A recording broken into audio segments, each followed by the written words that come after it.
श्री गुरुभ्यो नमः। हरि ओम। राम ने आगे कहा, संसार के सभी विनोद मनोरंजन भ्रम हैं। वैसे ही जैसे फलों को चखने और स्वाद लेने वाले पागल की शीशे में दिखाई देने वाली परछाई।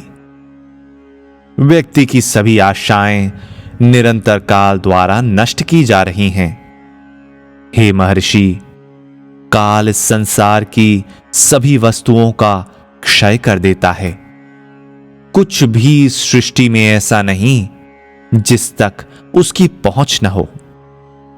काल ही अनंत ब्रह्मांडों की उत्पत्ति करता है और अल्पकाल में ही हर वस्तु को नष्ट भी कर देता है। काल अपनी आंशिक झलक वर्ष, युग और कल्प के रूप में दिखाता है, परंतु उसकी असली प्रकृति छिपी ही रहती है। काल हर चीज पर हावी होता है। काल निर्दय है, निर्मम है, क्रूर है, लोभी है और अतृप्त है। काल सबसे बड़ा मायावी है, तिकड़मी, छलिया है। इस काल का विभाजन नहीं किया जा सकता। कितना ही विभाजन क्यों ना कर लें, इसका विनाश नहीं होता। इसकी भूख कभी शांत न होने वाली नहीं। यह सब कुछ खा जाता है। यह क्षुद्र कीट पतंग भी खा जाता है, विशाल पर्वत भी लील जाता है, स्वर्ग के सम्राट को भी नहीं बख्शता। यह बालक की भांति गेंद से खेलते हुए अपना मनोविनोद भी करता है। यह जिन दो गेंदों से खेलता है वे सूरज और चांद हैं। अकेला काल ही है जो ब्रह्मांड को ही नष्ट नहीं करता, बल्कि विश्व के सृष्टा ब्रह्मा, स्वर्ग के सम्राट इंद्र और धन के देवता कुबेर का भी नाश कर देता है। यह काल ही बार बार सृष्टि की रचना करता है और सृष्टि का विलय भी। जिस प्रकार बड़े से बड़े पहाड़ की भी जड़ें पृथ्वी में होती हैं, उसी प्रकार काल ने भी अपने को परब्रह्म में स्थापित कर रखा है। यद्यपि काल अनंत ब्रह्मांडों की सृष्टि करता है और विलय भी करता है, परंतु तब भी वह न दुखी होता है न सुखी ही। न वह कहीं आता है और न कहीं जाता ही है। न वह उगता है और न वह डूबता ही है। काल जब देखता है कि सूरज के ताप से कोई वस्तु पूरी तरह पक गई है, तब वह उसका स्वाद ले लेकर उपभोग करता है। हर युग को काल के मनोरंजन के लिए रत्नों जैसे चमकते जीवों से सवारा सजाया जाता है और खेल ही खेल में उनका सफाया भी कर दिया जाता है। यौवन रूपी कमल के लिए काल रात्रि के समान है और जीवन काल रूपी हाथी के लिए बाघ के समान है। चाहे छोटी हो या बड़ी, इस संसार में कोई भी ऐसी वस्तु नहीं है जिसे काल नष्ट ना करता हो। सब कुछ नष्ट हो, परंतु काल नष्ट नहीं होता। जिस प्रकार कोई व्यक्ति दिन भर काम करने के बाद विश्राम करता है, उसी प्रकार काल सृष्टि के विलय के बाद विश्राम करता है। नई सृष्टि उसी में छुपी होती है। कोई नहीं जानता कि यह काल है क्या। मैंने जिस काल का उल्लेख किया है, उससे अलग एक और काल भी है जो जन्म और मरण के लिए उत्तरदायी है। लोग इसे मृत्यु का देवता कहते हैं। काल का एक और पक्ष भी है जिसे क्रांत कहते हैं।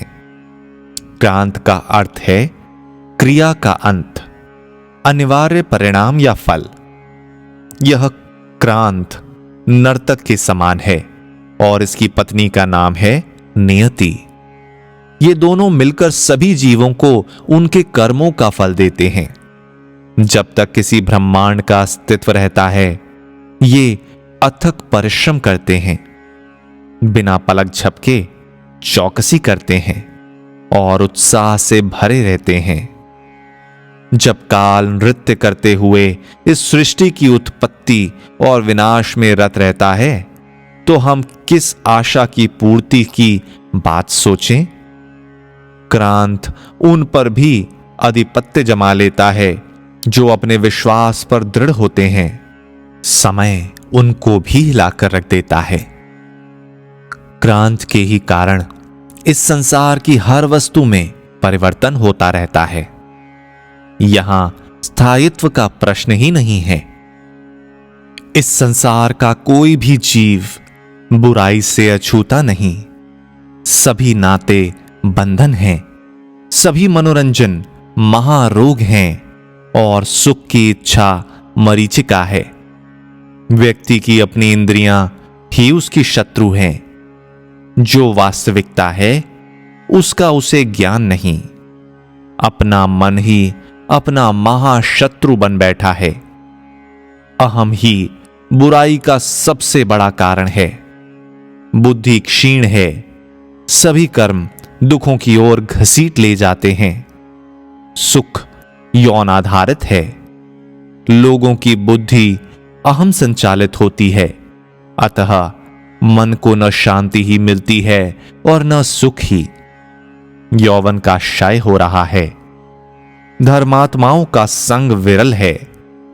दुखों से बचने का कोई मार्ग नहीं। सत्य की अनुभूति कहीं दिखाई नहीं देती। दूसरों को सुखी तथा संपन्न देखकर कोई प्रसन्न नहीं होता। किसी के हृदय से करुणा भी प्रस्फुटित नहीं होती। दिनों दिन लोग अधम से अधमतर होते जा रहे हैं। दुर्बलता ही शक्ति मानी जाती है। भीरुता साहस पर हावी है। दुष्टों का संग आसानी से होता है। सज्जन का संग जल्दी मिलता ही नहीं। कहीं ऐसा तो नहीं कि काल मानवता को भगा देना चाहता हो? सृष्टि पर शासन करने वाली यह रहस्यपूर्ण शक्ति बड़े बड़े राक्षसों को नष्ट कर देती है। जो कुछ शाश्वत समझकर संजोया जाता है उसे भी छीन लेती है। जो अमर होता है उसे भी ले बीतती है। क्या मुझ जैसे साधारण जन के लिए कोई आशा बची है? यह मायावी शक्ति सब में निहित दिखाई पड़ती है। इसका वैयक्तिक रूप ही तो यह अहंकार है। कुछ भी ऐसा नहीं जिसे यह नष्ट नहीं कर देता। सारी सृष्टि इसके नियंत्रण में है। केवल इसी की इच्छा बलवती है। हे महर्षि, सुख का भोग न बचपन में, न जवानी में और न बुढ़ापे में ही संभव है। संसार का कोई भी पदार्थ किसी को सुख देने के लिए नहीं बना है। मन व्यर्थ ही संसार की वस्तुओं में सुख खोजने में लगा है। वही सुख ही है जो अहम से मुक्त है और जो इंद्रियों के सुख के लिए अपनी इच्छाओं में बहता नहीं। परंतु ऐसा व्यक्ति इस संसार में अत्यंत विरल है। निश्चय ही मैं उसे वीर नहीं मानता जिसने शक्तिशाली सेना पर विजय पाई हो। मैं तो उसे ही वीर मानता हूं जिसने मन और इंद्रियों के रूप सागर को पार किया हो। मैं उसे लाभ नहीं मानता जिसे जल्दी ही गवा दिया जाए। लाभ वही है जिसे कभी खोया ना जाए। परंतु ऐसा कोई लाभ इस संसार में सुलभ नहीं, भले ही कोई कितना परिश्रम ही क्यों ना कर ले। दूसरी तरफ क्षणिक लाभ और अल्पकालिक विपदाएं उसे अनचाहे प्राप्त ही हो जाती हैं। हे महर्षि, जब मैं व्यक्ति को दिन भर इधर उधर भागते फिरते और अपने स्वार्थ साधन में लिप्त देखता हूं, तो मैं यह जानकर हतप्रभ हो जाता हूं कि दिन भर की दौड़ भाग के बाद भी उसके हाथ में कुछ सार्थक लगा ही नहीं। फिर भी वह रात को सो जाता है। यह ठीक है जबकि व्यस्त व्यक्ति अपने सभी सांसारिक शत्रुओं पर विजय पा लेता है, अपने चारों ओर संपत्ति का अंबार लगा लेता है, सुखी होने की डींगे भी मारता है, पर मौत उस पर आ विराजती है। मौत कैसे उसका पता लगा लेती है, ईश्वर ही जाने। अज्ञानवश व्यक्ति अपने को पत्नी, पुत्रों, मित्रों से बांध लेता है। वह नहीं जानता कि यह संसार एक बहुत बड़े तीर्थ स्थल के समान है, जहां अनगिनत व्यक्ति संयोगवश इकट्ठे होते हैं। जिन्हें वो पत्नी, पुत्र और मित्र समझता है, वह उनमें से ही होते हैं। यह संसार कुम्हार के चक्र के समान है। देखने में चाक स्थिर प्रतीत होता है, जबकि वह विद्युत वेग से घूम रहा होता है। इसी प्रकार भ्रमित व्यक्ति को यह संसार अचल दिखाई देता है, जबकि निरंतर इसमें परिवर्तन होता चला जा रहा है। यह संसार विश्व वृक्ष के समान है। जब व्यक्ति इसके निकट आता है, तब वह विस्मित हो और बेसुध होकर गिर पड़ता है। संसार को देखने का दृष्टिकोण ही दूषित है। सभी देश बुराई के घर हैं। संसार के सभी लोग मृत्यु के अधीन हैं। सभी क्रियाएं धोखेधड़ी से भरी हैं। अनेक कल्प अस्तित्व में आए और विलीन हुए। वे सभी काल के क्षण के समान हैं। तत्वतः कल्प और क्षण में कुछ अंतर नहीं, दोनों समय के ही मान हैं। देवताओं की दृष्टि से कल्प भी क्षण के समान होता है। इसके अतिरिक्त पूरी पृथ्वी भी तो भूत तत्व का परावर्तित रूप है। इस पर विश्वास करना और इससे आशा करना निरर्थक है। हे महर्षि, इस संसार में जो कुछ भी स्थायी या क्षणिक दिखाई देता है, वह सब स्वप्न के समान है। आज जो गड्ढा है, वह पहले पहाड़ था। जो पहले पहाड़ था, वह कुछ समय बाद एक खाई में बदल जाएगा। जो आज घना जंगल है, वह जल्दी बड़ा नगर बनेगा। आज जो उर्वर भूमि है, वह मरुभूमि बन जाएगी। इसी प्रकार व्यक्ति के शरीर, जीवन शैली और भाग्य में भी परिवर्तन होते रहते हैं। यह जीवन और मरण का चक्र उस कुशल नर्तिका के समान है, जिसकी घघरी जीवंत आत्माओं से बनी है और जिसकी मुद्राएं आत्माओं को कभी ऊपर स्वर्ग में भेजकर, कभी पाताल में गिराकर फेंक देती हैं और कभी धरती पर वापस ले आने वाली हैं। व्यक्ति जो जो बड़े कर्म या धर्म कर्म करता है, वे सभी उसकी स्मृति में अनुस्यूत होते हैं। मनुष्य कभी पशु के रूप में जन्म लेता है और कभी पशु मनुष्य का चोला धारण कर लेता है। देवता भी अपने देवत्व को खो बैठते हैं। क्या कुछ ऐसा है जिसमें यह परिवर्तन नहीं होता? सृष्टिकर्ता ब्रह्मा, पालक विष्णु, उद्धारक रुद्र तथा ऐसे ही अटल समझे जाने वाले देवी देवताओं का भी क्षय हो जाता है। इस संसार में किसी को इंद्रियों के विषय तभी तक प्रिय लगते हैं जब तक वह अपने अपरिहार्य विनाश से बेखबर होता है।